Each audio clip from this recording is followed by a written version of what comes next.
الله وملائكته يصلون على النبي يا أيها الذين آمنوا صلوا عليه وسلموا تسليما. السلام عليكم ورحمة الله وبركاته. ازيكم يا حبايبي، عاملين ايه؟ يا رب تكونوا بخير. هنعمل مع بعض النهارده البسبوسه المرمله المظبوطه، باذن الله هتطلع معاكي ممتازه احلى من الجاهزه بكتير.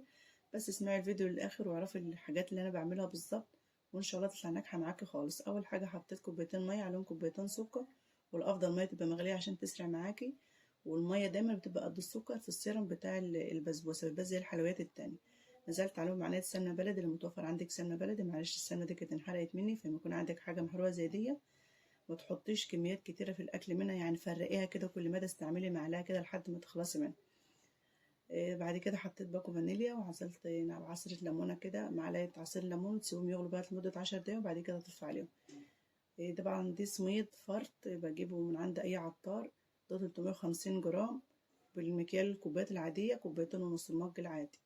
طبعا ديت معلقه دقيق كبيره، وربع معلقه بودر اللي معلقه الاكل، بتحطهم كده على السميد بتاعي. طبعا انت لو جايبه بسبوسه جاهزه من اللي هي الكياس دي، مش هتحط اي حاجه من دي خالص. 4 معالق جوز هند ناعمين، بتقلبي بقى الحاجات الجافه دي كلها على بعضها كده طبعا. وبعد كده طبعا لو متوفر عندك سمنه بلدي برضو اعملها بالسمنه البلدي، مش متوفر عندك سمنه بلدي عايزه تحط نص كده ونص كده. انا حطيت معلقتين سمنه بلدي، معلقتين سمنه نباتي. هي بتاخد بالظبط 100 جرام سمنه، نص كوبايه يعني. طبعا ده جلوكوز متوفر عندك، هتحط معلقتين منه، بيخلي البسبوسه معاكي ماسكه ببعضها كده وقوامها حلو. وحطيت عليها كوبايه لبن عادي خالص، لو عندك زبادي عايزه تحطي زبادي حطي، ونص كوبايه سكر، بتقلبهم في بعض. بس الافضل ترفعوهم على النار، لما تحطوهم على النار الجلوكوز بيسيح كده، وكل القوام بيدخل في بعض، فتسيبوهم لما يبردوا خالص بدرجه حراره المطبخ قبل ما تسخنيهم. لو عندك وقت بقى وعايزه تقلبوهم على البارد شي يرجع. بس دي بصراحه طريقه سريعه، يعني لما تحطوهم على النار ويسخنوا وبعد كده تسيبوهم يبردوا. ممكن تعملوهم قبل ما تبداي في البسبوسه خالص. وبعد كده دهنت الصينيه سمنه كويس، ولو عندك طحينه بتحط برضو معلقه عشان بتخلي البسبوسه معاكي محنيه وحلوه. والصينيه دي مقاسها 30 سنتي. نزلت بقى بال100 جرام سمنه على السميد كده. طبعا اهم حاجه لازم تبسي قوي السميد في البسبوسه كويس. البسبوسه جايه من بس عشان بتدخلي السمنه كويس قوي في السميد بتاعك. طبعا هنا كنت لابسه الجوانت ده، وغلبني بصراحه لانه قصير اصلا وقرفني بصراحه يعني. بس انا حبيت البسه عشان في ناس بتعرف من منظر ايد، بس بصراحه يعني النبي عربي يا جماعه، والواحد دايما بيحب يعمل حاجته بايده كده من غير جوانتات ولا حاجه من دي.